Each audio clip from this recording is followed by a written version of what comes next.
honor of Balu's contributions to many contributions to analytic number theory, I'd like to give a talk on a subject which has a very long history in analytic number theory. And I'll describe some recent work, ongoing work with Katrin Bringman, my PhD student Will Craig, and Josh Males, who will be finishing his PhD in Cologne, I think later this spring. So the title of this lecture is Distribution of Partition Statistics and Arithmetic Progressions. And let me get started. So just a little bit of background. It's well known just to fix notation. One of my favorite functions, as I think many of you will know, is the partition function P of n, which counts the partitions of integers. So the notation that I will use throughout this talk is that a partition of an integer n is any non-increasing sequence, which I will denote by capital lambda, of positive integers which sum to n. P of n is the count of the partitions of n, and it's almost obligatory in many partition talks to start with this example. There are 5 partitions of 4, and I've listed them for you here. The connection to analytic number theory that is embodied by the partition function is this famous theorem of Hardy and Ramanujan that gives this asymptotic formula for P of n. P of n is asymptotic to 1 over 4n root 3 times e to the pi root 2n over 3. And well, I think this is very well known. Another famous contribution to the theory of partitions by Ramanujan is this theorem, his famous congruences, which say that for every non-negative integer n, the partition function satisfies these congruences mod 5, 7, and 11 when you require that the argument lie in a specific arithmetic progression of the same modulus. Now, Ramanujan's proof of these congruences, well, he had a couple, but most of them involved manipulations of infinite series that were presented as infinite products. And so what one could ask for, and this is what Freeman Dyson did ask for, is a combinatorial description or a combinatorial explanation for these congruences. So what Freeman Dyson offered is the rank. It's a very beautiful idea in its elegance. A rank of a partition is the largest part minus its number of parts. So if we let n of mn be the number of partitions of n with rank m, and we could consider this example. So if you list the 5 partitions of 4, they are listed here. I then list for you the largest parts of these in order. I count for you the number of summands in each of these partitions, and then I take the difference as required by Dyson's rank, and you get these numbers. It turns out that if you reduce these numbers mod 5, you get one representative for each of the residue classes mod 5. And the point I'm making is, well, P of 5n plus 4 is always a multiple of 5. And in the first case, where n is 0, the 5 partitions are divided into 5 equal classes by this procedure. Allows me to explain the idea of Dyson's conjecture. If you study the congruence properties of this rank statistic and define the function NAB of n to be the count of the number of partitions of n with rank congruent to A mod B, what Dyson conjectured are these 2 identities, these 2 equations, which are valid for every choice of n and A. So each of the residue classes mod 5 for the rank gets its fair share of partitions when the argument, the size, is 5n plus 4. And each of the possible values of the rank mod 7, because A is freely chosen, gets its exact fair share of the partitions when you partition numbers of the form 7n plus 5. So of course, a proof of this conjecture would imply the Ramanujan congruence is mod 5 and 7. And that was famously done in the mid-1950s by Atkin and Swinnerton Dyer. In the spirit of that, even though there might not be congruences, you could ask, what is the nature of the distribution of Dyson's rank function?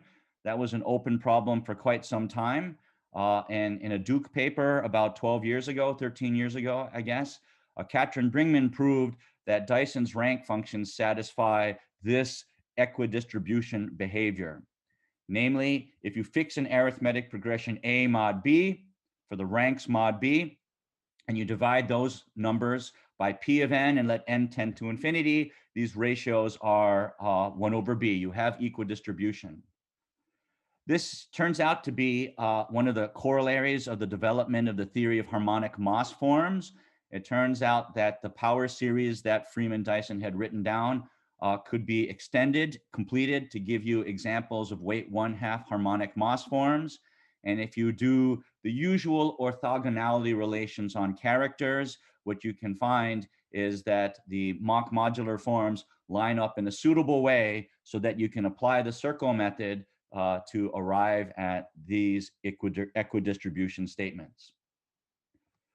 So the natural question that I want to consider here is of that type, but not necessarily with respect to congruence. It's just of this type because recently a number of partition functions that can be stratified have come into the light. So as just a very general problem, suppose that S of lambda is any integer valued partition invariant. So lambda is a partition, and just define some statistic called S of lambda. And in the spirit of Catron's work on Dyson's rank function, you can ask, what can we say about the function C of A B of n that count the number of size n partitions lambda with invariant congruent to A mod B? So in particular, of course, P of n would then be a sum of these B different functions. Each of these functions here count the number of partitions of n where the invariant is in a fixed residue class mod B. And a naive guess would be that for most partition invariants S, that we would get equidistribution. All right, so of course I can't prove a general theorem about this. There won't be a general theorem in today's lecture about classifying kinds of invariants for which you have equidistribution. But what I am going to do is take two very important families of functions and study their distributions in this context. So there is a lot of recent work in representation theory and string theory that involves generating functions that are sometimes related to modular forms, sometimes quantum modular forms, so on and so forth, where the power series come from what are called the partition hook numbers. And in fact, every modular form on SL2Z is one of these gadgets. And I want to study the distributions of homology, the Betty numbers on n-point Hilbert schemes, which are also encoded by the partitions of n via representation theory. And I want to ask whether there is a phenomenon, something like Dirichlet's theorem on primes and arithmetic progressions, where instead these invariants are equidistributed. So I'll address these two topics one at a time because they have very different answers. So if your first guess is that we will be proving equidistribution theorems, well, that guess is only sometimes right, but most of the time wrong. So to define the hook numbers, if you've never seen them before, it's really quite simple. So for every partition lambda, you can associate a Ferrers-Young diagram, which is a staircase, a descending staircase pattern of dots or steps, if you'd like, where in each successive row, I have lambda m parts, where m is the mth part. And for each entry in one of these diagrams, for each node has a corresponding hook number. Here's the formula. If you were to order the elements in this diagram as you would entries in a matrix, row I, column J, or I guess here row K, column J, then the hook number is given by this simple formula, where the lambda J prime denotes the number of nodes in column J. Why is it called the hook number? Because this number is exactly the number of nodes that sort of embodies the hook that is covered by these differences. This talk begins with a discussion of the distribution of T hooks. So in any partition of size n, there are n hooks, and for every positive integer t, some subset of them, possibly empty, will be those hooks which are themselves multiples of t. All right, so that's all we need to know about a definition. So let me give you an example. If we consider this partition of 10, 5 plus 4 plus 1, I've instead of using dots, I use squares. Each square represents one of these nodes, and in each one of these squares, I've labeled the hook numbers. So here you see 3 1s because there are no hooks that can really legitimately be assembled from those corners. Here is a hook number of 4. So just by following the tracing of this little hand, you see that would be a count of 4. Here's a count of 5. And here is a count of 7 for the very largest hook. So in particular, just to set notation, math cal h of lambda will be the set of all hook numbers. It's a multi-set. So if there's multiplicity, the elements are repeated. When t is 2, the only even hook numbers that you find in this diagram are 2 and 4. For t equals 3, there are only 2 multiples of 3 here, and so the 3 hooks are 2 copies of 3. Why might you care about the hook numbers? Well, if you've taken a course on representation theory that has as a section the representation theory of the symmetric group, then you've certainly discussed or heard about the role of the hook numbers in representation theory. And just in one very simple theorem to summarize what you would know, we know that the number of irreducible representations of the symmetric group Sn is P of n. That doesn't need the hook numbers. That just needs to know that the number of conjugacy classes in Sn equals the number of partitions of n via cycle structures. It turns out that, in fact, using decorated forms of these Farrer's diagrams, which are called tableaux, where you enumerate the boxes with various labeling schemes, the symmetric group acts on these tableaux, and you can explicitly construct all of the irreducible representations of Sn from this action. So if you can list all the partitions of n, you can explicitly construct by brute force all of the irreducible representations. You need to know how to compute the dimension of this representation. It's the number of these tableaux, and this is where the hook numbers come into play. The dimension of this representation is this combinatorial formula. N factorial is the order of Sn, and what you divide into n factorial to get the dimension is the product of the n many hook numbers. By the way, it's a non-trivial exercise to show that this number on the right must be an integer for every partition, okay? I think the simplest argument follows from a combinatorial count, and a count actually has to, of course, be an integer. All right, so it is in this way that if you're interested in studying the local global properties of representations of the symmetric group, you are forced to understand the p divisibilities of these hook numbers. If you want to study the modular representation theory via Brouwer, you need to know how many p's can factorize into hook numbers in the bottom. I worked on this many, many years ago with Andrew Granville. There was one outstanding problem that had been open for some time. It is the classification of all the integers n for which there is at least one partition where the p hooks don't exist. This was called the Brouwer's problem 19, and we solved that. And one of the nice corollaries of that statement is that for every prime at least 5, there's always an irreducible representation of every finite simple group, including the sporadic ones. For every prime at least 5, there's always at least one irreducible representation of every finite simple group whose reduction mod p remains irreducible. And so that would be one application of this kind of theorem. But more recently, through the work of Zagier and Nekrasov and Okunkov, we have a renewed interest in the distribution of the hook numbers. So I think many of you might know this. Nekrasov and Okunkov, in their work on statistical physics, produced something like this formula, which can be thought of as a major elaboration of cases of the Jacobi triple product identity. It says for any complex number z, the infinite product 1 minus q to the n to the z minus 1, that has a closed form. And what is that closed form? As a power series, it's a sum over all the partitions of integers, q to the size. And what is the coefficient of q to the size? Well, it's the sum of these strange finite products, 1 for every partition of fixed size.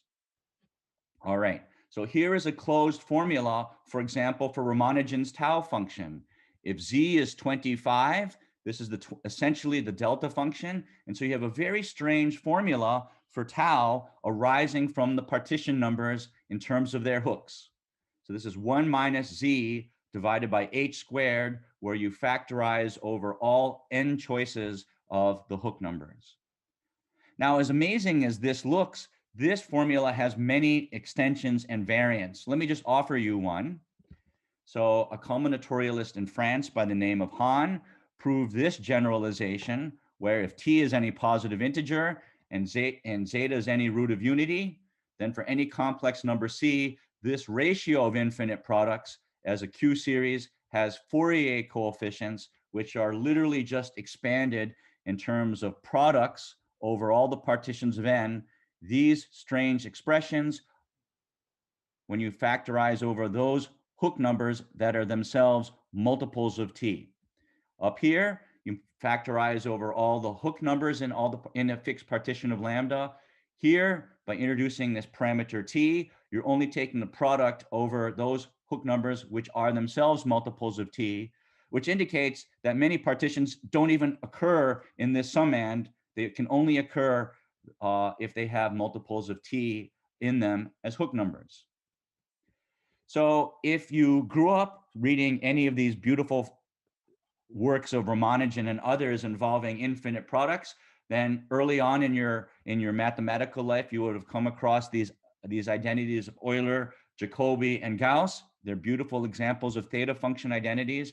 Let me just point out for you how beautiful and how easy it is to derive these formulas, say, from the formula of Nekrasov and Akunkov. For example, let's consider the case where h is 2. If h is 2, where z is 4, let's let z be 4. If z is 4, 4 minus 1 is 3, and this will correspond to an identity that I just flashed a moment ago, and I'll show you in a moment. So if z is 4, think about the product 1 minus 4 over h squared. This product is definitely going to be 0 for any partition that has a hook number of 2. And it's just an elementary calculation to reveal that the only partitions that don't have a hook number of 2 are the perfect staircase partitions, 1 plus 2 plus 3. They have to be consecutive parts. Well, if you apply that here, what you've done is written down an absolutely elementary proof of the Jacobi identity. And so if you're interested in writing down Hecke characters or explicit formulas for weight 1 modular forms, so on and so forth, these kinds of theorems make explicit contact with things you might be more accustomed to coming from homomorphisms of, for example, ideal class groups. So this is why we would care about the distribution of the t-hooks, because theorems about them will then have consequences for Fourier expansions of all modular forms. It is a theorem of Bloch and Okunkov that all modular forms can be derived as finite algebraic expressions from the series that I've shown you and their relatives. So what I want to do here is now study these sets, math cal ht of lambda. So I put this in red because I wanted to remind you of what this is. ht of lambda is the number of t hooks in the partition lambda. And what PTAB of n is counting, it's only counting those partitions n of n for which this total number is in the residue class A mod B. So the density function that we would want to calculate is this, psi sub t AB of n. It's just the ratio of PT AB of n divided by P of n. So again, out of all the partitions of n, the numerator is only counting those where the number of t hooks mod b equals a. So in the spirit of the question I began with, for large n, what can we say about the distribution, this decomposition of P of n? So let me show you some numbers. So let's consider the number of 3 hooks mod 3. So for the integers that are listed here, out of all the partitions of 100, a little over 43% of them will have a total number of 3 hooks, which is itself a multiple of 3, and likewise for these other 2 columns. And by the time you get up to 2500, it looks like the partitions of size n are equally distributed between the three possible values. So let's just make that as a remark. The number of three hooks seems to be equidistributed mod 3.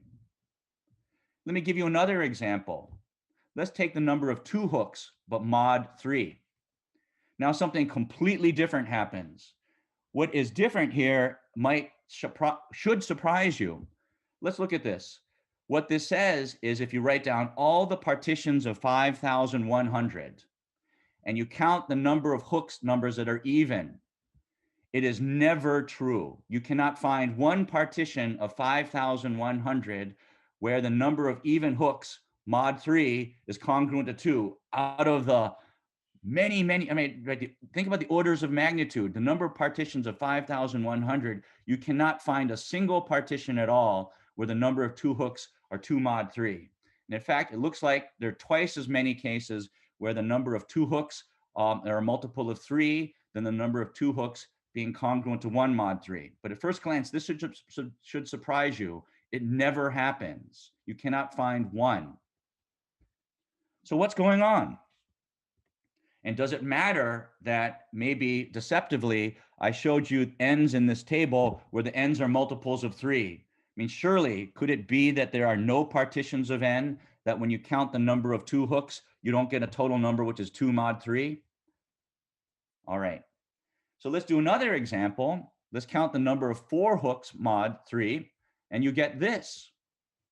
So out of all the partitions of 12n, where n is in this table, you see and can guess that something very funny is going on.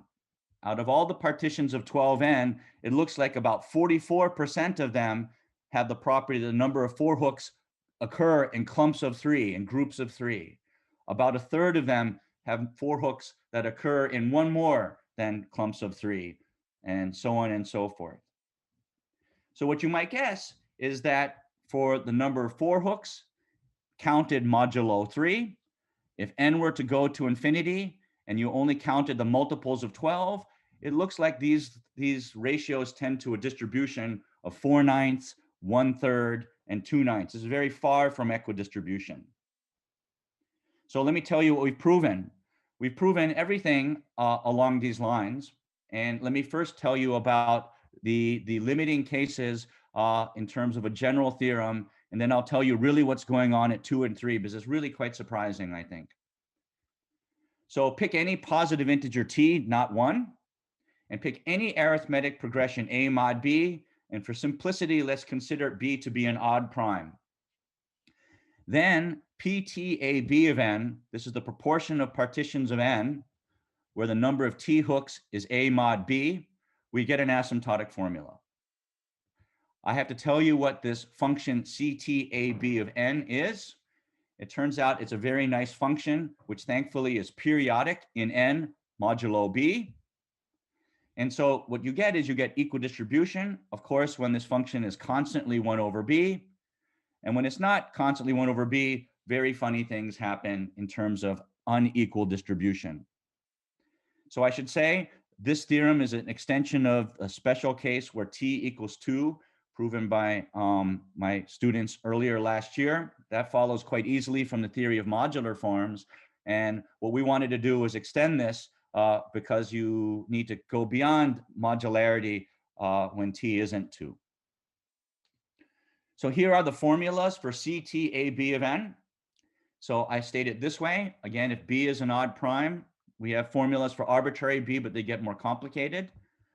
For b an odd prime and an arithmetic progression a mod b, what CTAB of n is, it's 1 over b, which would be equidistribution, plus these quantities depending on the relationship between b and t. All right. If b divides t, then this error term isn't there at all, and we have equidistribution. If p does not divide t, depending on whether t is even or odd, you're in one of these two cases. And depending on which case you're in, the role of a and b appears here and here. This is a quadratic residue symbol, and epsilon b is the square root of the order 2 character mod 4. So I don't want to give you the recipe for AIBT of n, but it's basically a certain residue class indicator function, which is a little bit complicated to write down, and it's kind of hard for me to explain a beautiful explanation for the formula other than to say this is what you get out at the end of the calculation. So the gist is you can only get equidistribution of t-hooks in the sense of a Dirichlet type theorem only in the case where you have divisibility, where the B divides into the T, and we're studying the t-hooks. Intuitively, you might have guessed that this should be reversed, but no, that's not the case. When t equals 2 and 3, something very surprising happens. So we're counting the number of 2 hooks, the number of 3 hooks in all the partitions of n. It turns out that there are arithmetic progressions where those total counts must be 0. And I don't have an elementary proof of that. So if L is an odd prime, and A1 and A2 are arithmetic progressions mod L for which this quadratic residue condition holds, then P2 of A1L of partitions of the size Ln plus A2 is always 0. You cannot find a partition of size Ln plus A2 where the number of 2 hooks is congruent to A1 mod L. Never exists going off to infinity, despite the fact P of n grows at an astronomical rate. So in particular, and in the case of 3, where you count the number of 3 hooks, if L is 2 mod 3, and A1 and A2 are arithmetic progressions, A1 mod L squared, these are now arithmetic progressions mod L squared, these are progressions mod L. If L exactly divides this number, then there are no 3 hooks of partitions of the size, there are no integers L squared n plus A2 where the total number of 3 hooks lies in this progression mod L squared. You cannot find one. I've shown this to many people who work in hardcore combinatorics, and they seem to be very surprised by this. Our proof uses modularity, and so I'd be very interested in knowing whether there is a direct combinatorial proof. In no other case do the distributions from the previous theorem tend to 0. In every other case, for t's other than 2 and 3, the theorem will give you an asymptotic here, which is positive and a positive proportion of P of n. All right.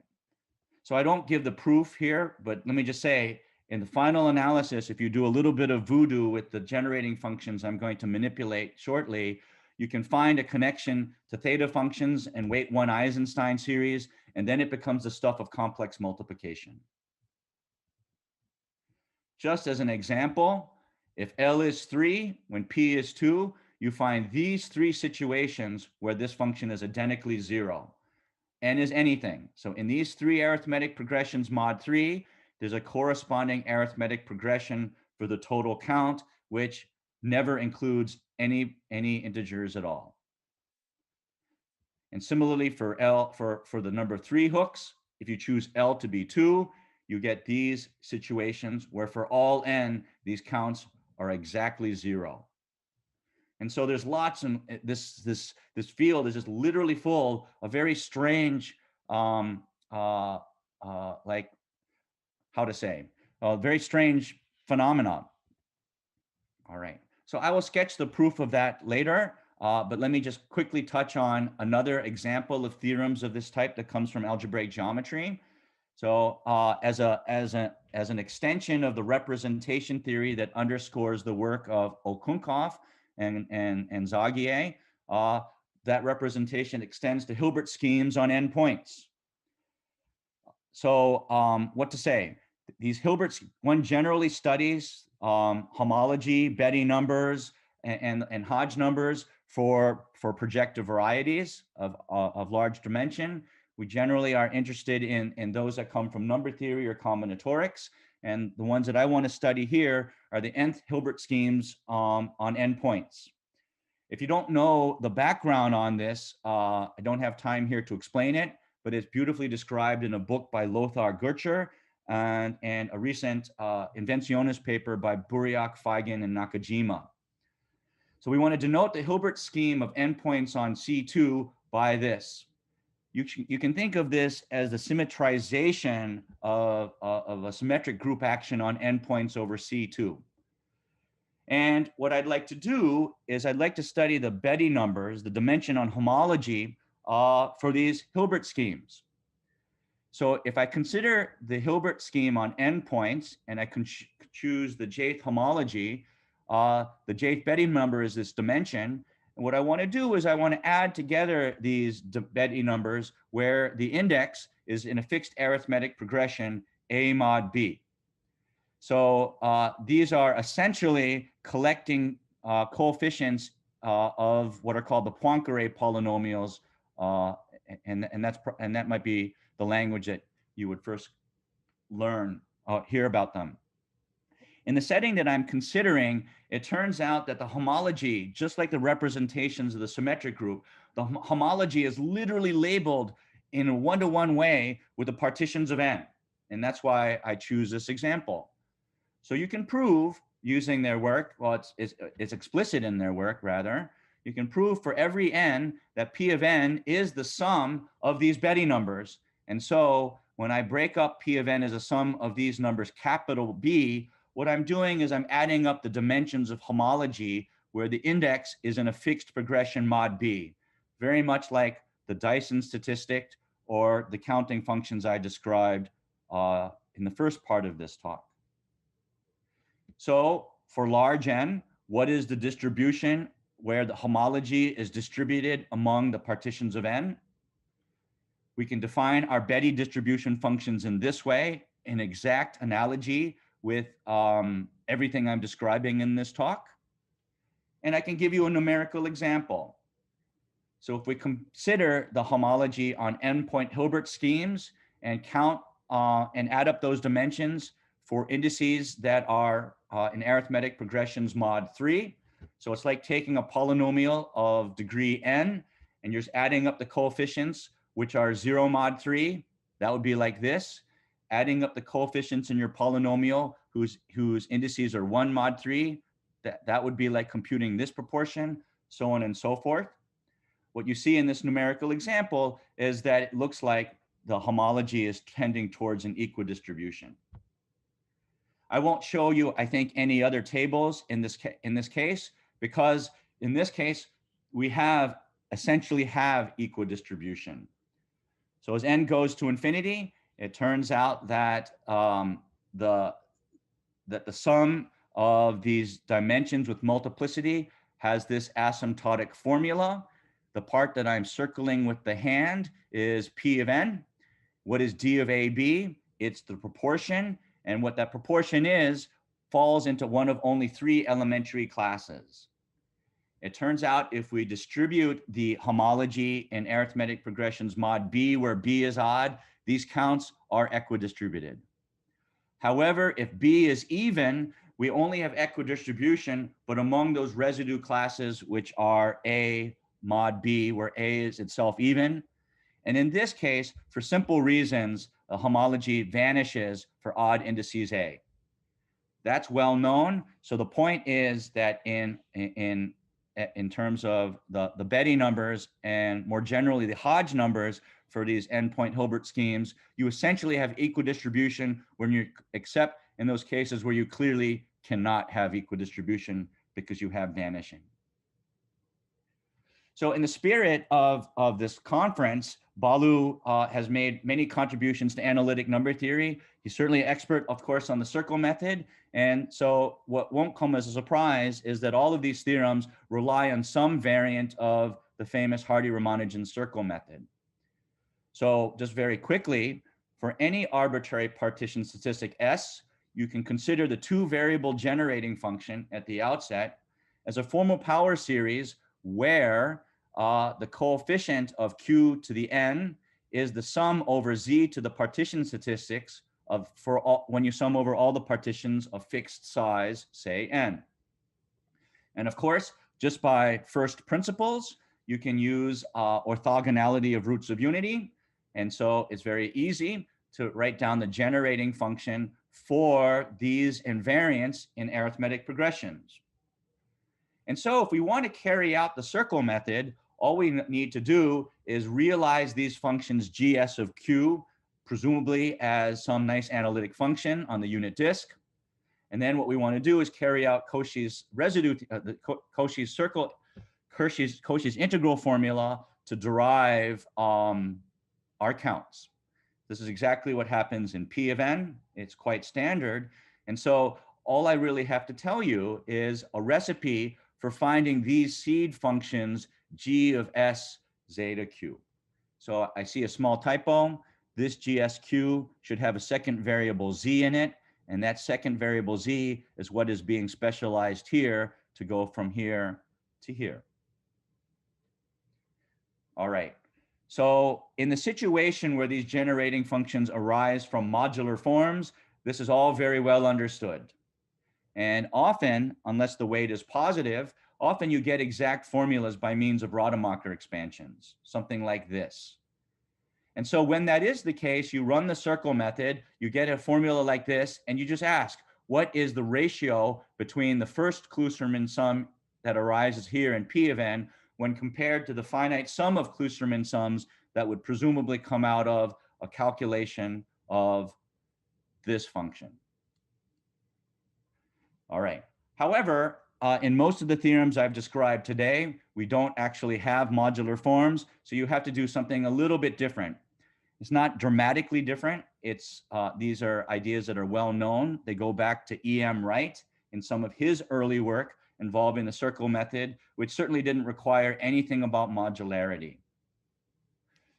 My time is running short, so let me just say, if you've never seen this theorem of Wright, you should look it up because it is quite useful. Instead of just going to the standard application of the circle method, say for P of n, it turns out that Wright many years ago wrote down a closed procedure for carrying out the circle method for power series that factorizes the product of two power series that have asymptotic expansions that you can encode. When you can do this, you get a nice closed formula for a very strong asymptotic for the resulting coefficients. All right, so I don't want to go through and read this line by line, but my point is that many of the convenient features in running the circle method for modular forms don't require the full strength of modularity.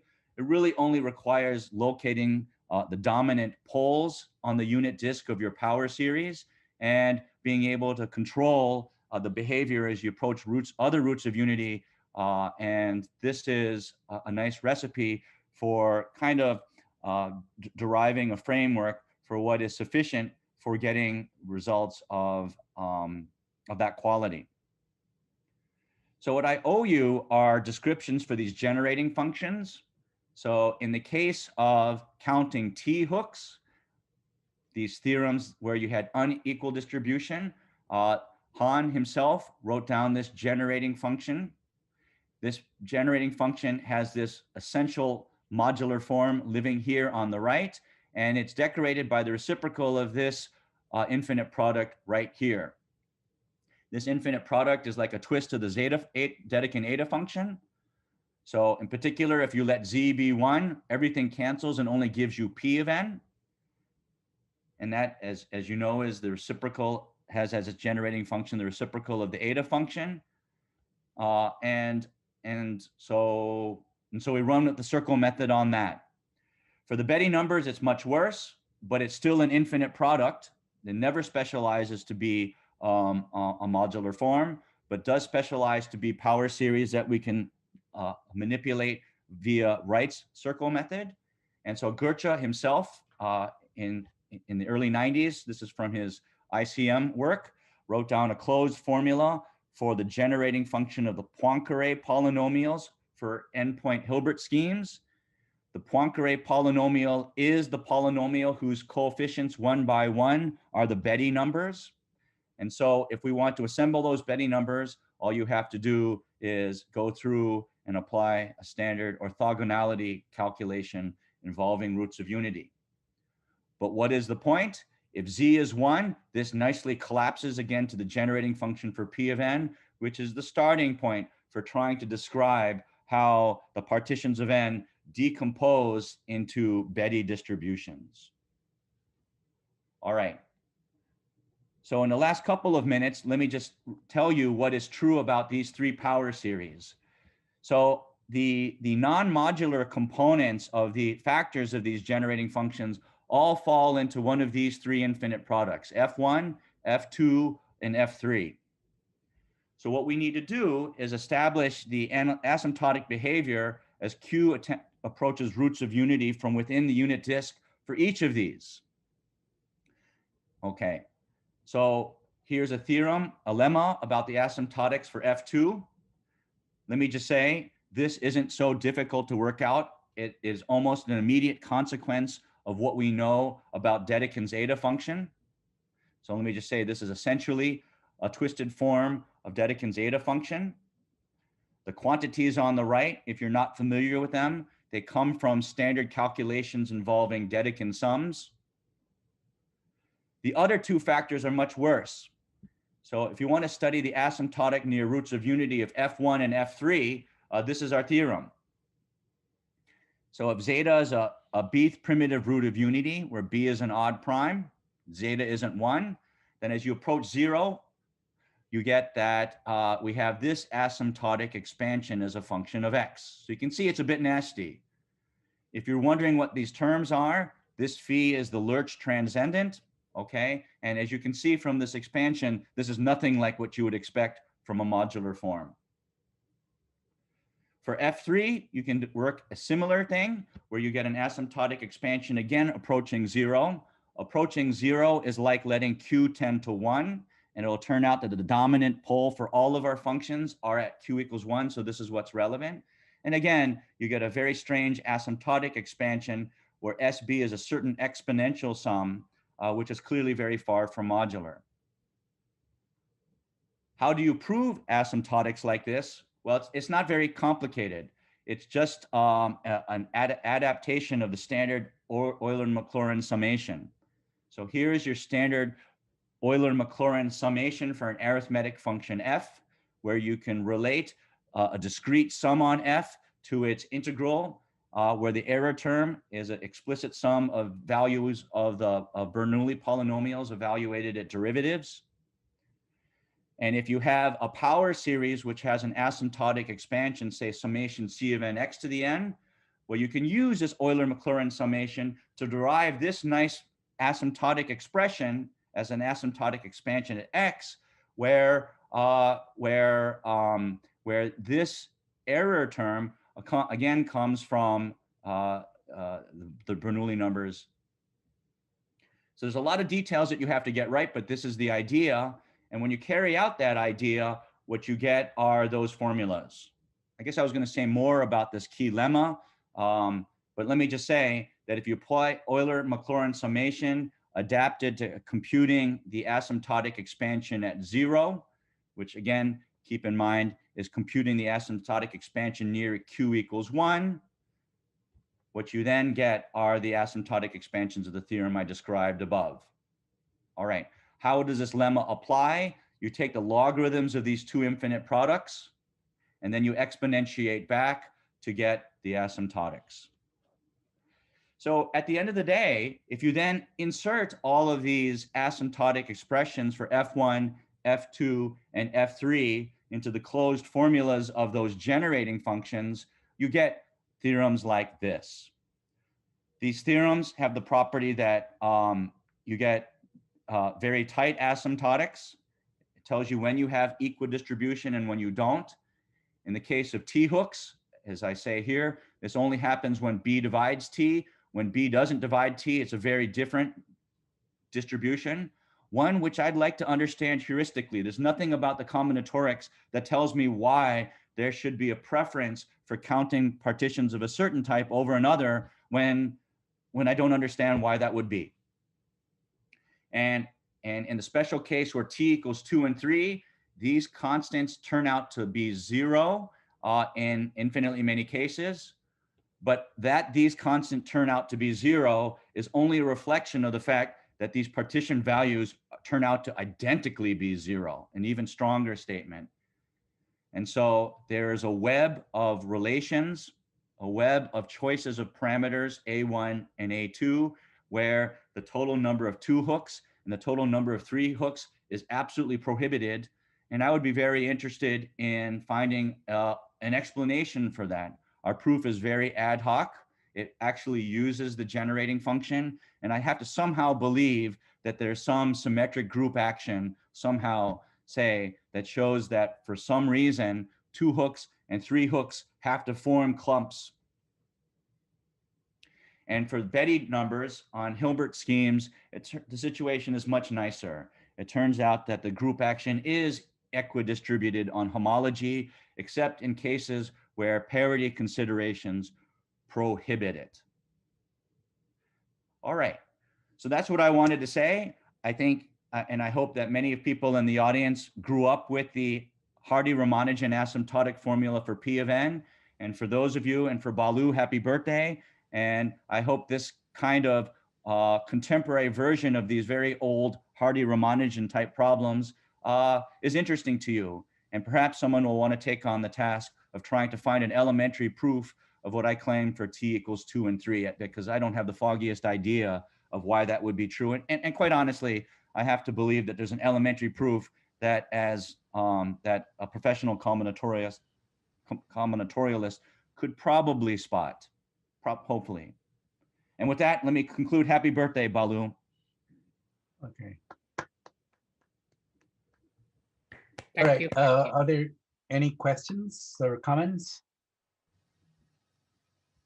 Yes, Shamali and Ivanets. So both. Oh, several people have. Okay. So I do have a hard stop in a couple minutes because I'm running a graduate orientation. So very quickly, yes. Yes. Any questions? I thought a couple of people raised their hands, or maybe they were applauding. Yeah. Any questions?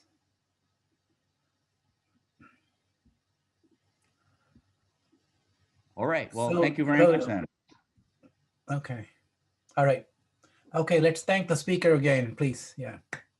Many of you are muted, so maybe you should unmute to be able to. All right. I'm really sorry I have to go, but when you're chair of graduate admissions, you have stuff that. All right. Happy birthday, Balu. Bye, everyone. Thank you. Bye. Okay. Bye. Thank you, Ken. Thank you. And so we'll start the next lecture at in 10 minutes, 9 minutes by sound. Okay. Sound, you're there, right? So don't disappear. I'm here, Dhanakar. Okay. All right. So I'll go get some coffee and I'll be back.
Hi, I'm back. So, Okay. but I think we still have 3 minutes or so left. We should probably wait till 9. Yeah.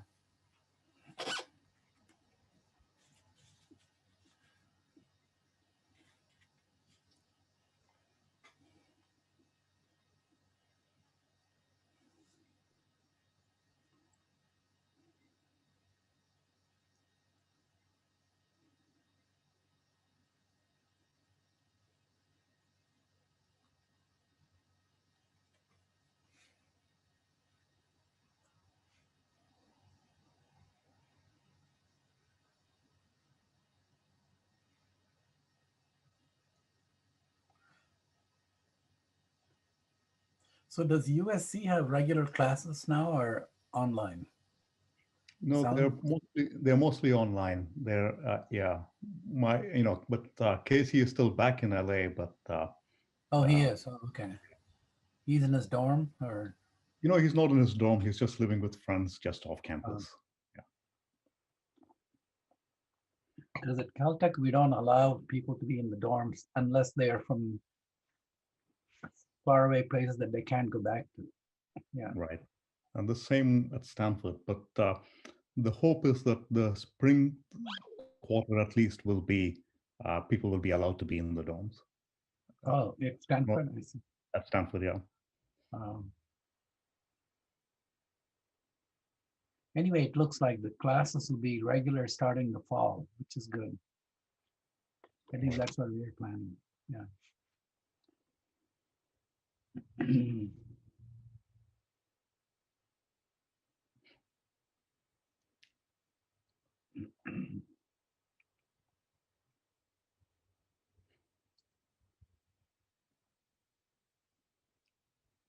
This is our last week of classes.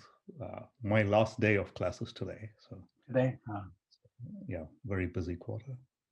Right. Yeah. For us also, this is the last week. And then we have spring break for 2 weeks. Mm.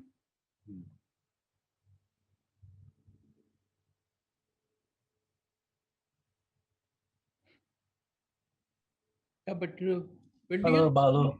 Yeah. no, when do you think your classes would start? In person, you mean?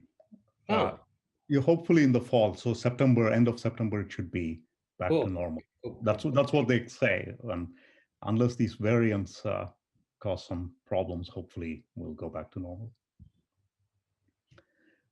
So, Balu, have you had a vaccination yet? Yeah. I mean, I had my first dose last week. Second Okay. dose I have to have in the beginning of April. Okay. Which one did you get? AstraZeneca or whatever it's called? Okay, here it's called Co-Shield, I think. I think the Covishield. Covishield is the AstraZeneca one, right? Yeah. No, Co-Shield is the same as Astra, is it? Yeah. My mother got the same one a couple of days back, and so I was looking it up. And this Covishield seems to be. There's one more called Covaxin, which is the Indian vaccine, but that seems to be different from the Covishield, which seems to be the AstraZeneca one. Okay. Yeah, here you can get to either of them. Right, which is good because the other one, I'm suspicious of the other one because I don't know. It looks like they knew somebody in the government had got approval before they had enough tests. It may be okay, but they approved it before there were enough tests. That's what my sister says, who lives in Chennai, actually. This is a Covaxin? Yeah, the other one. Yeah. Because she said, I mean, it's not to say they're not good, but it's just they were approved way too early. Yeah, but on the other hand, you should also realize that the pandemic was spreading. I mean, therefore, if they had waited all the way to do all the tests and then to bring it, I mean, the situation might even go out of control. Yeah. This is something you have to balance. Yeah. Okay. So should we start? Ready when you are. Yeah. All right. So, so we're all very pleased to have Soundararajan give a talk today. And his title is Almost All Entries in the Character Table of the Symmetric Group are divisible by any given prime. All right, thank you. Begin, yeah. Thanks very much, Dinakar. It's a great pleasure to give this talk in honor of Balu's 70th birthday. And the conference itself has been wonderful. The timing is very difficult from California, so I haven't actually been able to attend in person as many of the talks as I would like, but it's very nice that the talks are all recorded, and I've been able to watch more of them subsequently. So this talk is a little different from what I normally do. It's actually more in the spirit of Ken's talk that we just heard. It has to do with the character table for the symmetric group. And it's a result that I proved recently with one of my former students, Sarah Palouse, and it's really following up on work that she did, where we've been able to show that almost all entries in the character table of the symmetric group are multiples of any given prime that you like. Okay, so it's a very classical object. So let me start by describing a little bit about what these objects are. The talk will be mostly self-contained, so you will have to trust that the characters of the symmetric group are interesting, but what properties we need about these character values will kind of just develop as we go along. So the talk is about the symmetric group Sn, and Sn has a number of irreducible representations. The number of irreducible representations of Sn is the same as the number of conjugacy classes of the group, and the number of conjugacy classes of the group is just the number of partitions of n, as we heard also in Ken's talk. You can just think of a permutation and look at its cycle decomposition, and everything with the same cycle decomposition lies in the same conjugacy class. Now, we know how many partitions there are of n. There are lots and lots of them, growing almost exponentially, like exponential of square root of n, with this constant 2 square root of zeta 2, and then with some tame thing in the denominator, 4n root 3. And of course, much more is known about this, that you can even give an asymptotic expansion, which is pretty much exact. And I guess Ramanujan already suspected something of this type, but this was, of course, established later. Now, so there are two ways in which the partitions appear. So you can pick a partition of n, and it corresponds to an irreducible representation of the group Sn. And you can also take a partition mu of n, and it corresponds to a conjugacy class of Sn. You can take each one of these irreducible representation. An irreducible representation, or any representation, is determined by its character. So, which means that on every element of the group, you form the trace of the matrix that you get. And the matrix is the trace depends only on the conjugacy class. So you can think of taking a character associated to every irreducible representation and evaluating it on a given conjugacy class. So this is a well-defined object. You could evaluate it on any element G of the group Sn, but it's also the same if you evaluate it on a conjugacy class. So that's a very classical object of study, but surprisingly, there was an arithmetic fact about these numbers, these traces, which was noticed only very recently in about 2017 by Alex Miller. And if you look at small tables of the symmetric group, like usually one deals with S4 or S5, most of those values don't look even, they will look mostly odd. But if you carry it out a little higher, so Miller went up to 76, where there are already lots of partitions of n, about 9 million of them. So it's not an easy calculation, but he found that if you go to the group Sn with n is 76, most of the character values tend to be even. So about 87% of them are even. And he also computed the number of these that are multiples of 4, multiples of 3, or 9, or other primes. And the data is maybe not so conclusive. So for n is 38, he found 82% are even, but only 63% are multiples of 4, 67% are multiples of 3, and so on. So it's not clear what these numbers are, but maybe these are substantially big, so maybe they're tending to 1. Okay, although it's not clear from here whether this is tending to 1. He also found that a number of these values are just equal to 0. So the number of character values that he found to be equal to 0 was something like 36%. And it's unclear what this 36% means, whether it should actually be a percentage, or maybe it's going to 0, or maybe even going to 1. Probably not going to 1, probably going to 0, but we don't know yet. So based on his numerics, Miller conjectured that the probability of finding an even value of a character goes to 1 as n goes to infinity. So in other words, you pick uniformly a partition lambda of n, you pick uniformly a partition mu of n, and then you evaluate the character chi for the irreducible representation corresponding to lambda at the conjugacy class corresponding to mu. So that divided by the total number that you have, which is the number of partitions squared, that ratio goes to 1 as n goes to infinity. And he conjectured that the same is true for every prime p, not just for the prime 2.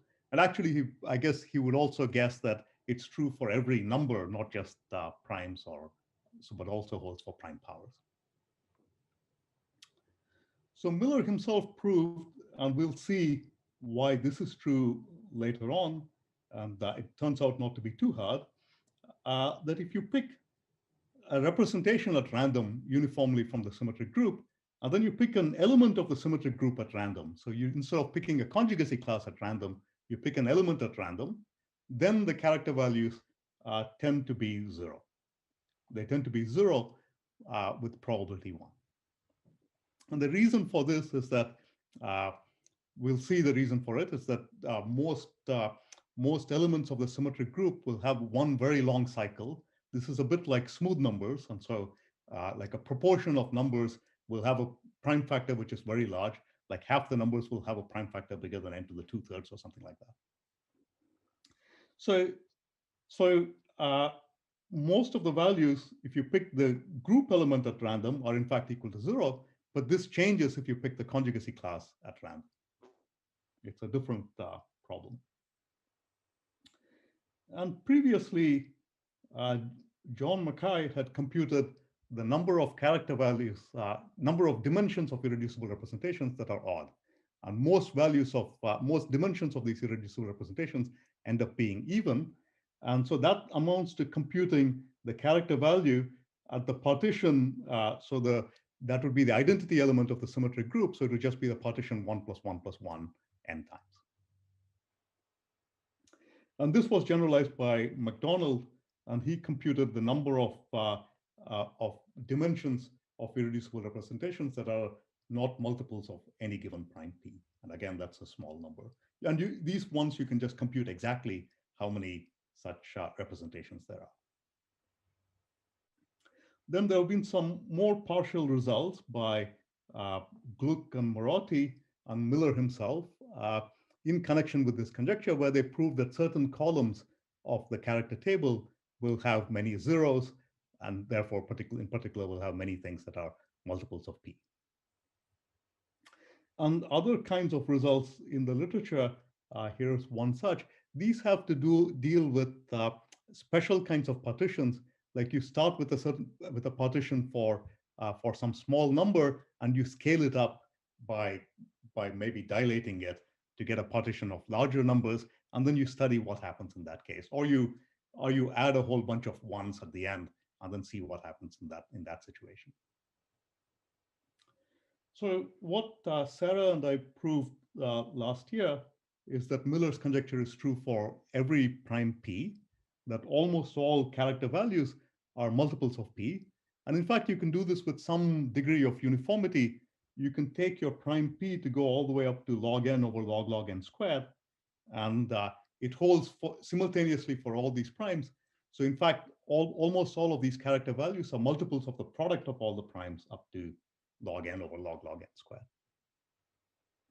So in particular, it means that if you take a character value, it's either going to be 0 or it's going to be pretty big, at least as big as the product of these numbers. which is not quite n, but it's like n to the, you can get it all the way up to n to the 1 over log n, or you can replace this 2 by a 1, which would be the limit of our method. So this builds on earlier work that Sarah had done, where she proved Miller's conjecture for 2, 3, 5, 7, 11, 13. And then the method that she had kind of broke down at 13 and stopped working. You needed some quantity to be bigger than 1, and it happened up for the primes up to 13 and then stops. So this proof simplifies that argument a bit and shows that it's true. In fact, the method works for every prime p. But what remains, and which we can't handle at all, and you'll see why, is that we don't know how to understand anything about prime powers. Divisibility of these character values by p squared is kind of completely open. And we also don't know anything about how many zeros you have in the character table. That we can't touch. Now, when I gave versions of this talk a couple of times. Sorry to interrupt. So do we conjecture the same for prime powers? Yeah, for prime powers also, it's conjectured that it should be 100%. 100% of them are multiple. I see. Yes. Thank you. So I gave versions of this talk in December, and then people wanted to know if what if you don't pick the irreducible representation at random, but you just with a uniform measure, but suppose you pick the irreducible representation with respect to the Plancherel measure. So the Plancherel measure is to weight the representation lambda by proportionally to the dimension of lambda squared. So if your representation has large dimension, it counts for more in this. The sum of the squares of the dimensions adds up to n factorial. So this is a probability measure. Okay. It turns out that if you pick lambda at random with respect to the Plancherel measure, the problem actually becomes a little bit easier, and I'll explain a little bit why that's true. That's the case. And in fact, if you pick lambda at random with the Plancherel measure, most of the character values are actually equal to 0 if you pick mu with the conjugacy class with just the uniform measure. Okay, so there's a very funny way in which my guess is that if you pick lambda with uniform measure and mu with uniform measure, then most of the values are not 0. So with probability 1, you will get something non-zero in that measure. But if you pick lambda with another natural measure, the Plancherel measure, then almost all of them are equal to 0. So it matters very, very seriously how you're picking your representation randomly. So now let me say what the ideas of the proof are, including, what these character values are, or how we can compute or work with them. So there are kind of two different ways in which one can think about these character values, and both will be useful for us. One is the Murnaghan-Nakayama rule, which I'll describe a little bit now. And the other is a formula due to Frobenius, which allows you to compute these character values as coefficients of some polynomial in many variables. So the Murnaghan-Nakayama rule allows you to compute these character values recursively. So you have a partition lambda and a partition mu, and it allows you to take one part from mu, remove it from lambda in a certain way, and then reduce it to a problem of computing the character value for a partition with one fewer part in lambda, in mu. So here's how it works.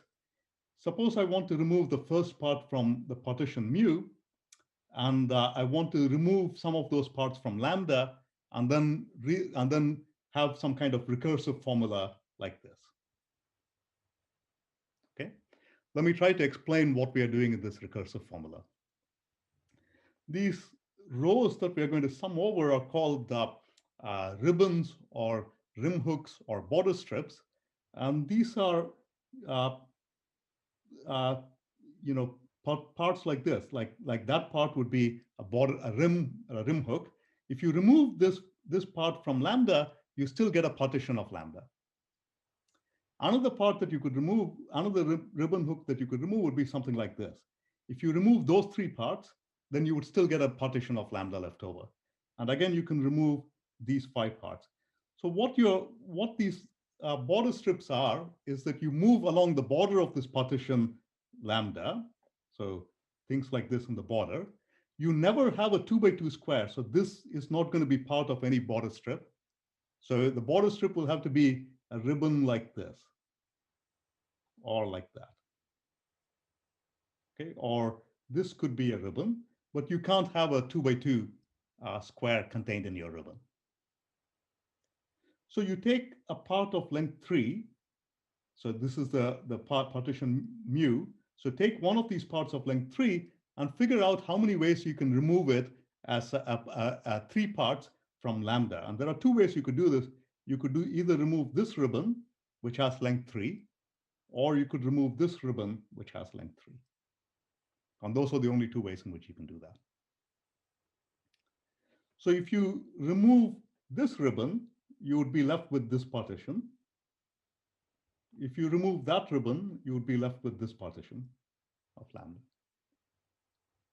And the Monaghan-Nakayama rule says that there's a recursive way in which you can compute these character values by removing all possible ribbons of this size lambda 1, mu1, say, and then there is some sign that you can associate to that ribbon, and then you just compute the character value of having removed the part mu1 from mu and having removed this ribbon row from the partition lambda to get either this partition or that partition.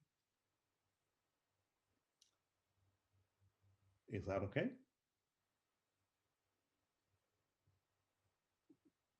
So is it a double sum? There's a sum over mu1 as well?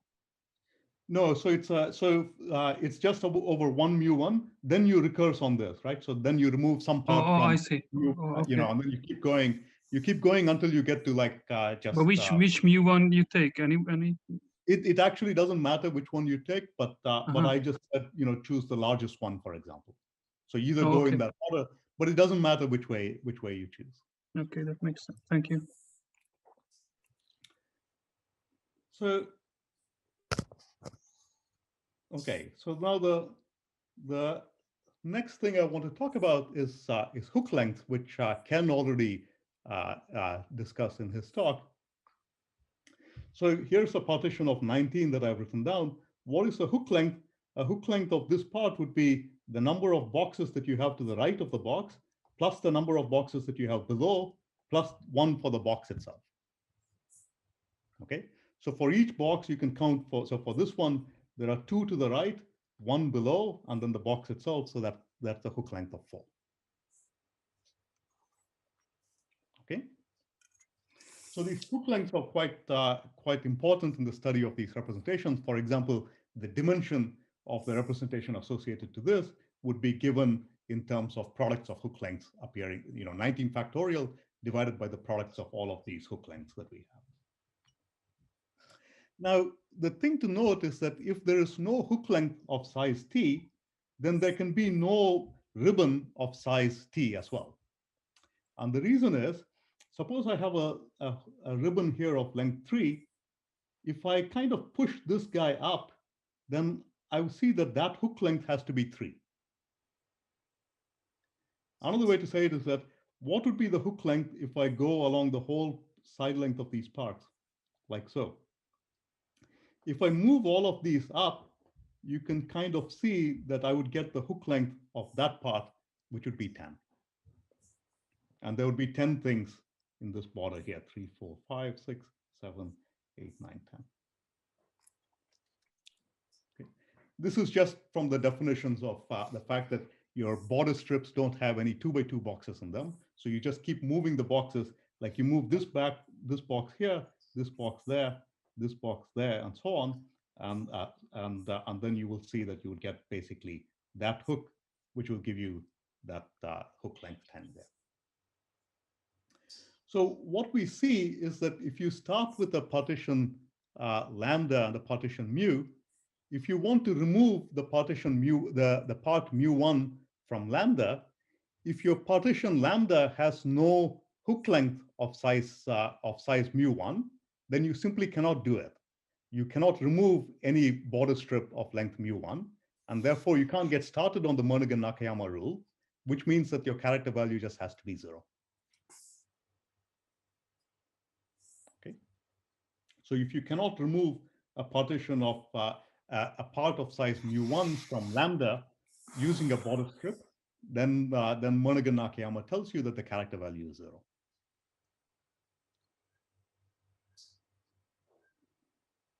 So one thing you can ask is, what are the partitions lambda that have no hook length of size t, or these are called T cores. And again, they came up a bit in Ken's talk. If you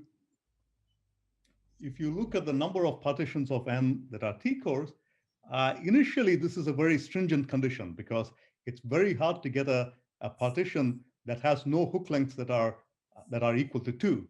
This would just be the triangle partition that you can construct with just the partition 1 plus 2 plus 3 all the way up to k or some k. But if you take any number t, at least 4, Granville and Ono showed that there must be T cores for every number n and every t. But initially, these are very rare. So these are the Fourier coefficients of some kind of modular form. And usually they would be pretty small. It's not a cusp form, so it'll have some growth coming from the Eisenstein series part, but it'll be some kind of polynomial in n, whereas the number of partitions of n is e to the root n. So initially, most for small values of t, most partitions are not going to be T cores. But on the other hand, you can imagine that as t gets larger and larger, most partitions are likely to become T cores. For example, of course, if t is bigger than n, then the hook lengths cannot add up to more than n, and everything is going to be a T core to start with. But even way before that, you might start to believe that the partitions will mostly be T cores. Insisting that no hook length should be a multiple of 5 is a very rare condition, but insisting that it's no multiple is nothing is a multiple of something close to n or n over 100, that's a very weak condition. So if t is large, most partitions should be T cores, and you can ask, well, how far does t have to be in order to guarantee that most partitions are T cores? So you can understand this just from the Hardy-Ramanujan formula. If you look at the Hardy-Ramanujan asymptotic formula, that's obtained by just applying the circle method, and you can choose the radius on which you integrate optimally as being e to the minus square root of zeta 2 divided by square root of n. Okay, and then you compute using stationary phase, and you can compute what the asymptotics of this integral are. So if you just think of this as some insight about how partitions are behaving, then to understand when most partitions are going to be T cores, you just have to look at how this generating function is differing from the generating function for all partitions, which is just this numerator here. If that numerator is close to 1, then it means that most of your partitions are actually going to be T cores. So we just have to understand when this, this is the way in which your generating function differs from the generating function for all partitions, when that's close to 1, and then almost every partition is going to be a T core. Now, this is a simple calculation. So if you want this to be close to 1, it's the term n equals 1 that's going to be most important, and then it behaves like e to the minus t times q to the t. So I want t times q to the t to be small. And q is this guy, e to the minus pi over square root of 6n from Hardy-Ramanujan. And then it's a simple calculation to figure out how big t must be. It must be at least as big as square root of 6n over pi in order to cancel this guy. Q to this will have to be something small. And then you have this t that grows like a square root of 6n over pi. To cancel that, I put a log of square root of 6n over pi. But now I get another log of square root of 6n over pi here. To cancel that, I need to put a log of square root of 6n over pi. And then at this stage, I know that I've done enough. Anything with t larger than this is going to be a T core. almost every partition is going to be a T. Okay.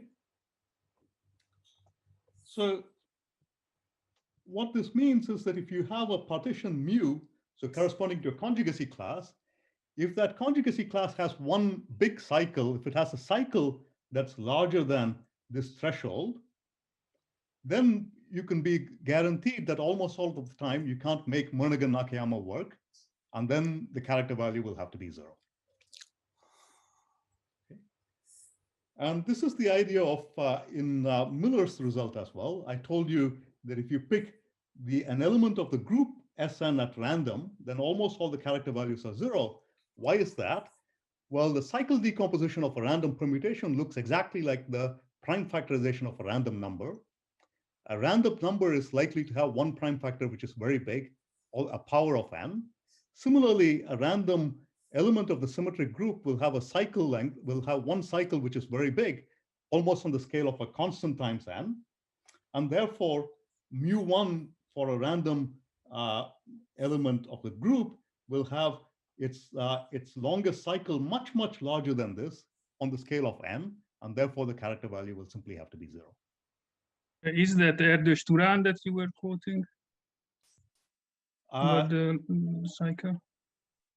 Well, for the cycle lengths, I don't know who first did it, but I guess if you say it's Erdős-Turán, I'm happy to. I just know I mean, there were people like Goncharov and lots of people who did this, right?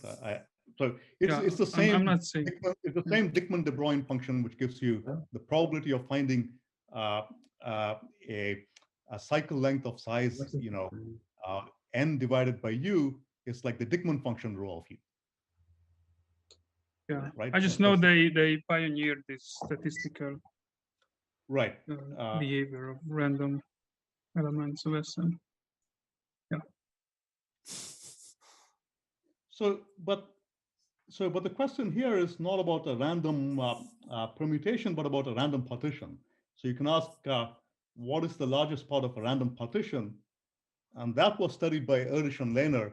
And I think, Gergely, what you're thinking of are follow-up papers by Erdős and Turán, which make some of this more precise. And what Erdős and Lehner showed is that that the largest part is of a random partition is about square root of 6n over pi times log of square root of 6n over pi.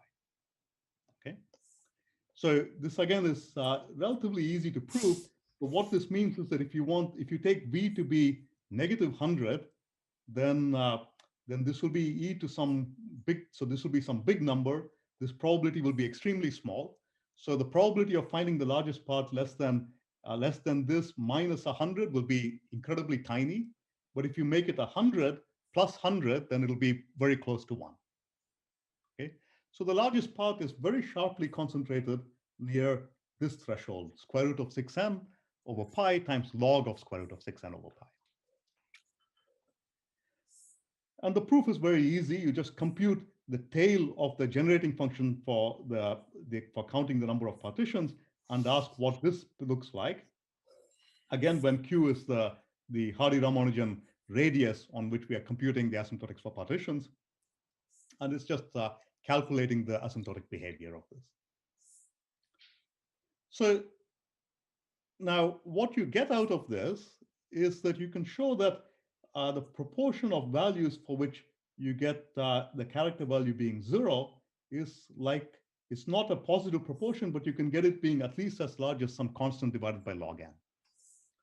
So you can see that if n is maybe like 38 or 76 or whatever I said in Miller's calculations, this is still a reasonably big constant. So this may be like 1 in 4 or 1 in 5, something like that. So that's already 20%.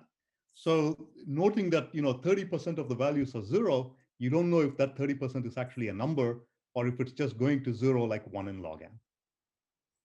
So the numerical data there is not conclusive at all. Okay, but it's mildly bad news for us. What it means is that the largest part of a random partition is on this scale, square root of 6n times log of square root of 6n over pi, whereas the threshold that we need in order to get the character values to be 0, is just a tiny bit larger by this small amount, this log square root of n. Okay?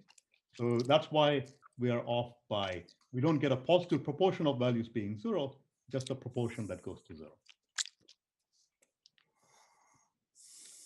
However, already this is enough to show that if you pick lambda with respect to the Plancherel measure, then almost all the time the character values are going to be 0. Why is that? The Plancherel measure is weighting the partition lambda with the dimension of lambda squared over n factorial. And the dimension of this representation is n factorial divided by the product of the hook lengths.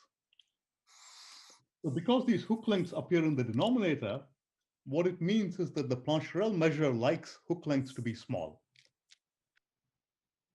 Okay, and if the hook lengths are going to be small, whereas the size of the largest part of mu is going to be large, then you see that we will win, and the character values will have to be 0.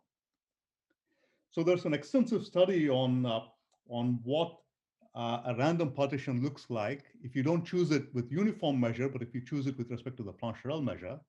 This goes back to Logan and Shep, and independently Bershik and Kerov. And then about 20 years back, this was very intensively studied by Borodin, Okunkov, and many others. And what they found was that if you take a random partition with the Plancherel measure, then the largest part of such a partition is about 2 square root of n. And by symmetry, the number of parts is also typically of size 2 square root of n. So this is very different from what we get from Erdős-Lehner, where the largest part is more like square root of n times a log of n, and the same for the number of parts. But this means that the maximum hook length is really going to be the largest part plus the number of parts minus 1. So the maximum hook length is going to be about 4 times square root of n. So if you pick lambda at random with the Plancherel measure, the largest hook length that you can find is about 4 root n. And so therefore, if you pick a conjugacy class at random, it'll have its largest cycle length be so big that there will be no hook length of that cycle length. And so the character value will have to be 0. Okay. So this is not the result that we are discussing, where the main result that I mentioned was picking lambda with a uniform measure rather than with the Plancherel measure. So to understand that, we need one more ingredient, and this is the other way of computing the character values for these irreducible representations. This is a formula of Frobenius. So you can compute the character value as the coefficient of this power of these variables x1 to xn in a certain polynomial of many variables. This delta is just the discriminant of the Vandermonde, so the product of xi minus xj. And then these are just power sums. So the kth one is the sum of x1 to the k up to xn to the k, with the convention that p0 is just 1. So I've kind of padded the partitions lambda by adding a bunch of 0 at the end so that there will be n parts, so to speak, but the last few parts might be 0. I've also padded the partition for mu with a bunch of zeros at the end. So mu1, mu2, but then n parts, but then the last few might be 0, which are not really figuring in this. These are called Schur polynomials, no? These are Schur polynomials, yes. So why Schur if it's Frobenius? You don't have to answer that. I don't know. I think Schur was a student of Frobenius, right? I mean, Frobenius might have started with some of this, and then Schur would have continued much of the work. This is, I have no idea, but yeah. I think some people say Frobenius Schur. Okay. And so what we want to extract from this formula is that there's a congruence. So if you start with a prime p, and you have a partition mu of n, And you associate now a new partition mu by doing the following. So take in the partition mu, if you see p parts of size m, combine those p parts into one larger part of size pm. Okay. If you do that, then the character value for mu is congruent to the character value of nu mod p. The proof is easy from this Frobenius-Schur formula. What you have on one side would be x1 to the m up to xn to the m raised to the p, because you have p parts of size m, but that's just congruent to x1 to the mp to xn to the mp, which corresponds to having one part of size mp. Okay. It's also at this stage that it's very important that we only get congruences for primes p, and it doesn't generalize for prime powers, because this formula will not generalize for prime powers. Okay. So now you have a way of combining this formula with the earlier work that we had on Murnaghan Nakayama. Take a partition mu, keep combining p parts of one size into a bigger part of size pm. Keep doing this until you can no longer do it. So in other words, start with the partition mu, keep doing this until you arrive at a partition mu tilde, and this partition mu tilde will have the property that it doesn't contain any part appearing p times or more. Okay. And if you do that, we still have a congruence. The character value at mu is the same as the character value at mu tilde mod p. If you can now show that mu tilde has largest part, which is bigger than the threshold that we want in order to ensure that every partition, almost all partitions are T-cores, then you will know that this guy is equal to 0, in which case you will understand that the character value chi lambda of mu is a multiple of p.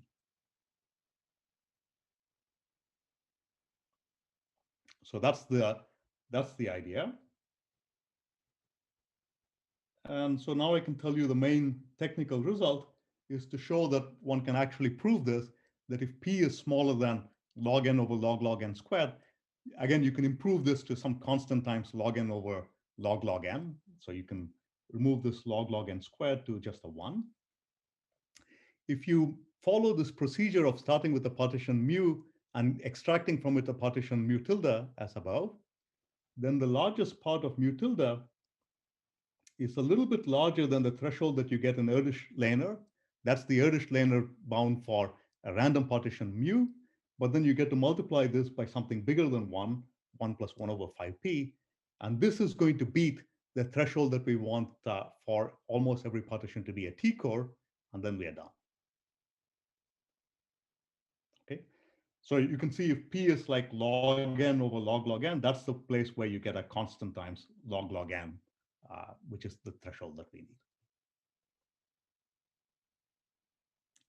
So most of these partitions lambda will result in a partition mu tilde with a very largest part, and then for most of those mu tildes, the chi lambda of mu tilde will just be 0. It will not be 0 for a very small number of partitions lambda.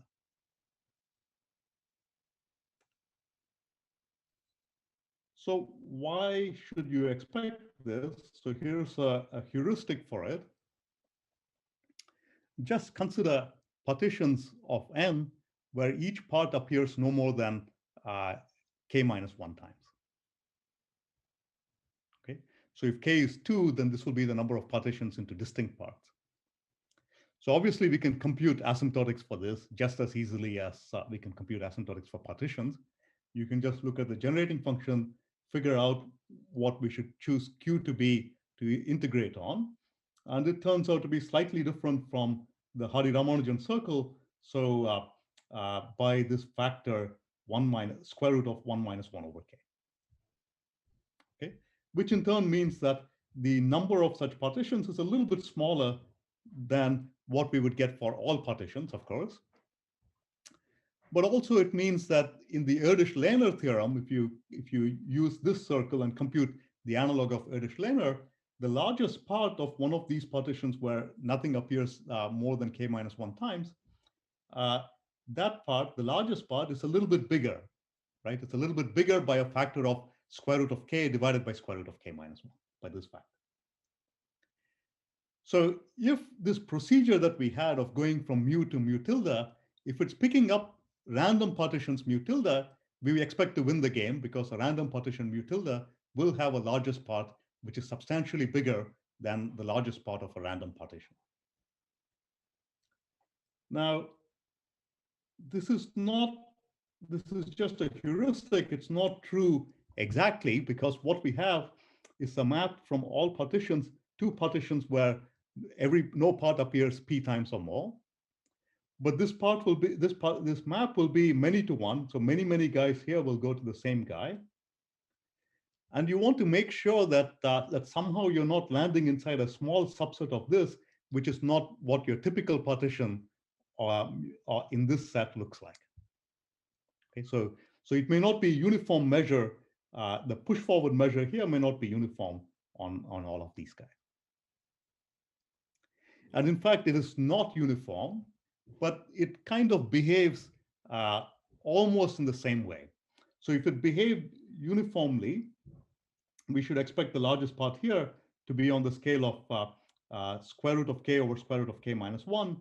It turns out that the constant is off there, but it still behaves roughly like 1 plus some other constant divided by k, a factor of that bigger than the Erdős-Lehner threshold. So is this mu tilde uniquely determined by mu? It is uniquely determined by mu, yeah. Because there are many ways to get to mu tilde. Yeah, there are many ways to get there, but I think they all lead to the same. Okay.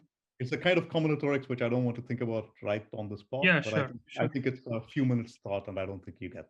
And I'll describe some of what's going on in this process. So what are we doing when we are collapsing these partitions, right? So this is, I guess, really elaborating on Gergely's question. What we are doing is that if you imagine that you have a number k that's co-prime to p, and look in mu at all parts of the form, k or k times p or k times p squared and so on. Look at all the partitions of parts of that type. Okay. So if all of those parts sum to k times L, let's say, then how are we getting mu tilde? We're going to combine, if you have, p parts of size k, you combine it to one part of size kp. And then if you have, p parts of size kp, you combine it to one part of size kp squared and so on. So when you're done with that process, you would have some other number of parts of the form k times some powers of p. They will all have to add up to the same KL. Nothing has changed, right, in what we're doing. But now, how can you determine what this partition mu tilde is? You just write this number L in base P, and then that tells you what these parts have to be. And the reason why you write it in base P is that no part can now appear more than P times or more. So that's like writing it in base P, where each of the digits goes from 0 to P minus 1. Okay, so you can read out from knowing what mu is, you can read out what this partition mu tilde is going to be. For every k, just compute all the parts in mu of size k times some power of p, add them all up, then take that number L and write it in base P, and that's mu tilde. So on the other hand, suppose I give you a mu tilde and I want to know how many different mu's does it come from. Well, the point is, okay, so take any number k and again look at all the parts in mu tilde of the form k times p to the j. Now again, this is going to, so any one of these parts can appear at most p minus 1 times.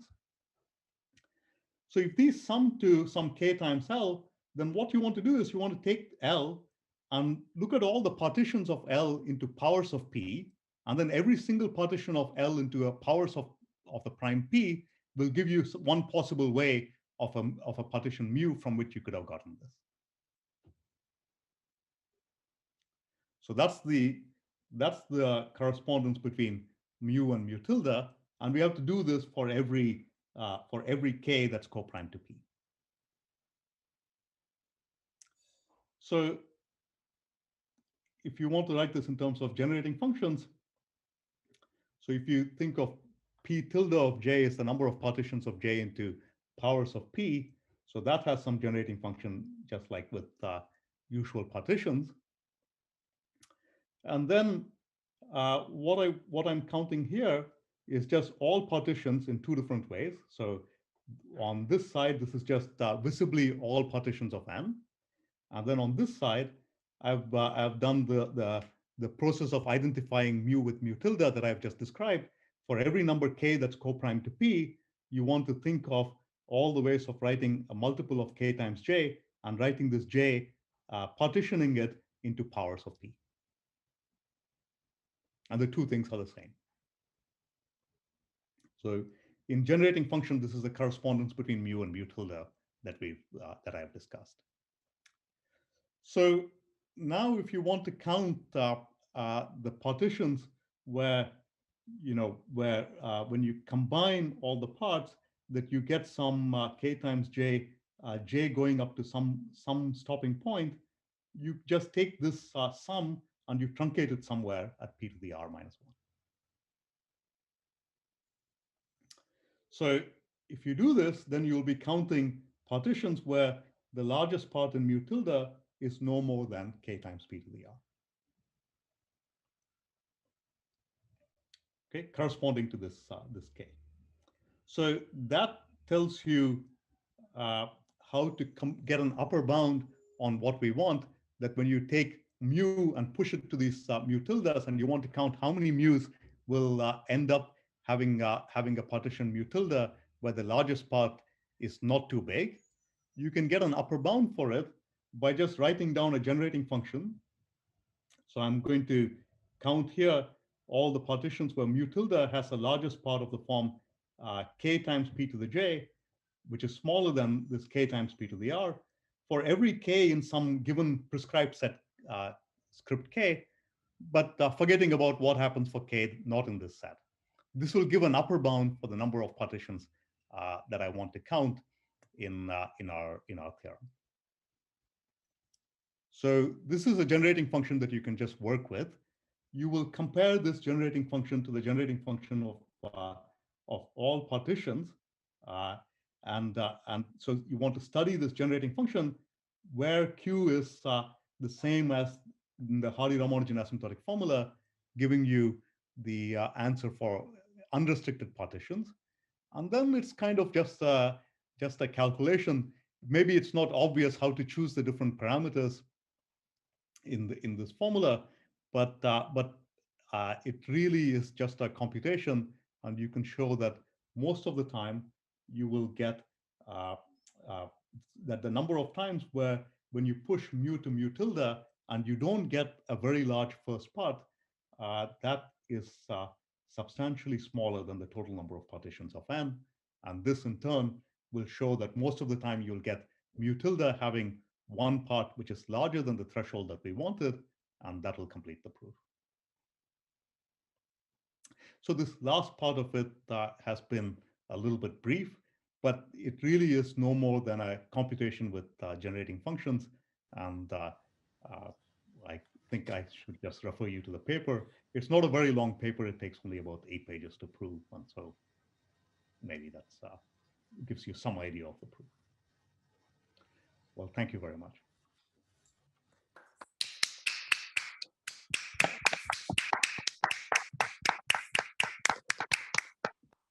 Thank you, Son. And are there any questions or comments? Yeah, Herr? No? Oh, okay. I have a quick question. Yeah. So just for curiosity, so in the first work of Sarah, where was the thing that you said that it broke down at 13?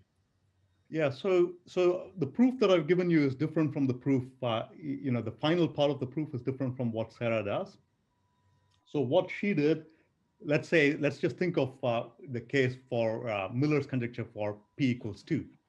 What she did was to look at the number 1, and then she looked at all the times, and combining two appearances of the number 1 to give you a part of size 2, and two parts of size 2 to give you a part of size 4, and so on. So she just followed 1 and tracked it and saw how many times you get a very large part, starting with 1. Okay, and that already is going to be enough to prove Miller's conjecture for 2. And then she did it for other smaller parts for each prime, like 3, 5, 7, etc. She looked at very small parts k and saw how those filtered through in this procedure for going from mu to mu tilde. And she was trying to show that for the different small parts, they behaved kind of independently of each other. Mm-hmm. For the prime 2, you could make do with just one number, but for the prime 3 and more, you need more than one number. For the prime 2, she uses the fact that log 2 is less than 1, but log mm-hmm. 3 and so on is bigger than 1, and therefore the same argument doesn't work for 3. Mm-hmm. So, but when you do the argument that way, it's a difficult matter to show that different values segregate independently of each other. And it turns out that it's not the most efficient way to do it. Instead, what's being done here, it's not so apparent from the description now, is that we are actually approaching the problem from the other side. So what we are doing here is to choose one part which is very large, almost as large as in Erdős-Lehner. Okay, so this is like mm-hmm. almost on the scale of square root of 6n. And then we are just looking at that part and seeing how to combine, that part appearing p times or p squared times or whatever. So in some sense, it's doing the opposite of what Sarah does, and the opposite is more efficient, and you don't see this problem of stopping at p is 13. Okay, thanks. Any other questions? Sound, I have a quick comment and a quick question. A comment about Schur polynomials somebody mentioned. They were actually introduced by Cauchy in early 1800s, but it was used by Schur to prove the relationship between the representations of Sn and GLN in his thesis. I think that's why it's called Schur polynomials. And the question is, there are also these Weyl groups of root systems. And for AN, it's Sn that you're studying, but the other groups also have the property that all their characters are integral. Have you looked at the divisibility of those things? I mean, so I haven't, but I think there's also work that's been being done by Miller and Larson, and I think they actually also studied, I don't know exactly all the details, but in certain cases, they actually prove that a lot of them are 0. But for the symmetric group, a lot of the character values are 0, but for the symmetric group, a lot of them don't seem to be 0. I see. But again, I think that's another question that I would, very much like to understand, but it seems very hard to, my guess is that most of the values here for the symmetric group are not 0, but it seems very hard to even get started on that. I see. Yeah. All right, thank you. So any other? Yeah. Go ahead. Yeah. Well, I was going to say that as the last speaker, I would like to thank the organizers again for arranging this wonderful event, especially the organizers Adhikari, Shauli, Purushottam Rath, and Anirban. So maybe we can join in a round of applause for them as well.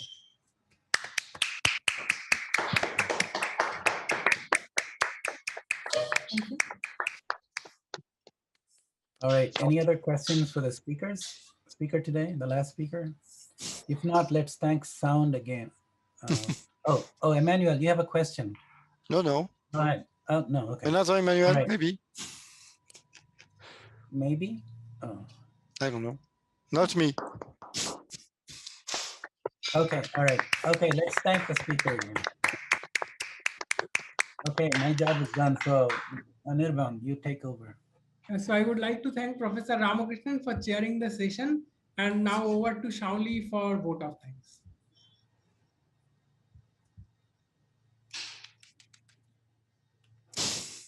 Sound, you may want to stop sharing. Huh?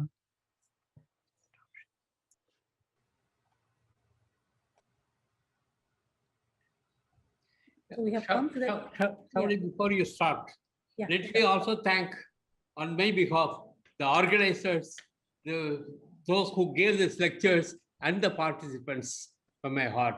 And I am extremely, extremely thankful to all of you.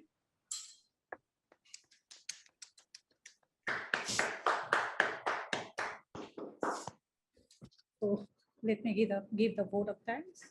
So we have come to the end of this wonderful conference. And on behalf of all the organizers, it is my pleasant job to thank all those who made it possible. Let me begin with the speakers. We are grateful to all the speakers for the wonderful talks. All of them agreed enthusiastically, even though we had to schedule the talks at somewhat inconvenient times. They were all unfailingly kind and heartily accepted without any reservation. We are really appreciative of this. We are also thankful to the enthusiastic participants who also had to come in terms with the scheduling and made the conference a success. A special thanks to John Mart for hosting the felicitation program, Stefan, Valentin for their performances, and all those who participated in the felicitation program. Our media staff were wonderful, put in long hours for live streaming, and it is our pleasure to thank their professionalism and commitment. We also thank Anup and Rashi for helping us out on a number of occasions. Finally, we thank Professor Balasubramanian for his time and reacting with characteristic enthusiasm when we mooted the idea of this conference. All of us wish him a wonderful 78th birthday and many more years of productivity and happiness. Finally, we apologize for the initial technical glitches and the ensuing confusion. This is the first time we were hosting a conference of this magnitude online, and it took us some time to come into terms with the platform. Thank you again for the wonderful talks.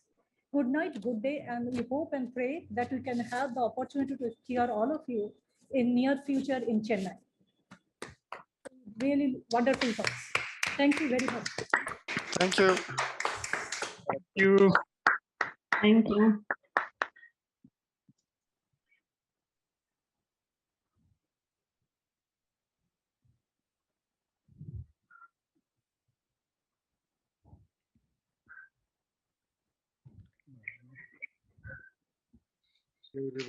Goodbye. Bye. Goodbye.